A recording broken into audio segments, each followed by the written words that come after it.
സാംസ്കാരിക മന്ത്രി സജി ചെറിയാൻ നടൻ ശ്രീനിവാസനെ അനുസ്മരിക്കാൻ നമുക്കൊപ്പം ചേരുന്നു. താങ്കൾ എങ്ങനെയാണ് അദ്ദേഹത്തെ അനുസ്മരിക്കുന്നത്? 48 വർഷത്തെ സിനിമാ ജീവിതം, ഒരുപാട് ധന്യമായ മുഹൂർത്തങ്ങൾ മലയാള സിനിമയ്ക്ക് സംഭാവന ചെയ്ത ഒരു മഹാനടനായിരുന്നു ശ്രീനിവാസൻ. നടനെന്ന നിലയിൽ മാത്രമല്ല, അദ്ദേഹം തിരക്കഥാകൃത്ത് എന്ന നിലയിലും സംവിധായകൻ എന്ന നിലയിലും മലയാളികളുടെ മനസ്സിലാക്കി സിനിമാ രംഗത്ത് പ്രവർത്തിച്ച അതുല്യനായ നടനായിരുന്നു.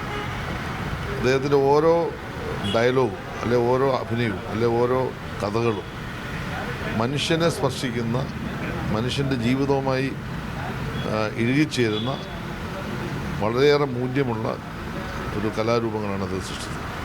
ഒരു വിസ്മയമായിരുന്നു ശരിക്കും പറയും ഓരോ സിനിമയും. തീർച്ചയായിട്ടും മലയാള സിനിമയ്ക്ക് വന്ന ഈ തീരാനഷ്ടം അത് നികത്താൻ കഴിയുന്നതല്ല. അദ്ദേഹത്തിൻ്റെ ഈ വേർപാടുള്ള അഗാധമായ ദുഃഖം അനുശോചനം ഞാൻ ഈ അവസരത്തിലൂടെ രേഖപ്പെടുത്തുകയാണ്.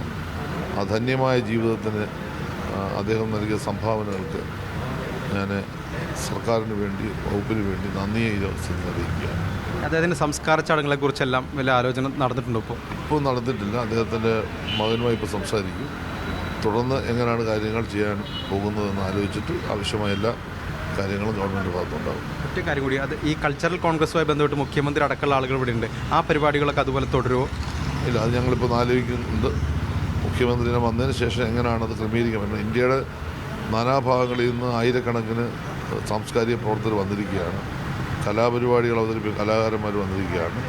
അതെങ്ങനെ ക്രമീകരിക്കാൻ പറ്റും എന്ന് നമ്മളൊന്ന് ആലോചിക്കും. മാറ്റിവെക്കാൻ കഴിയില്ല.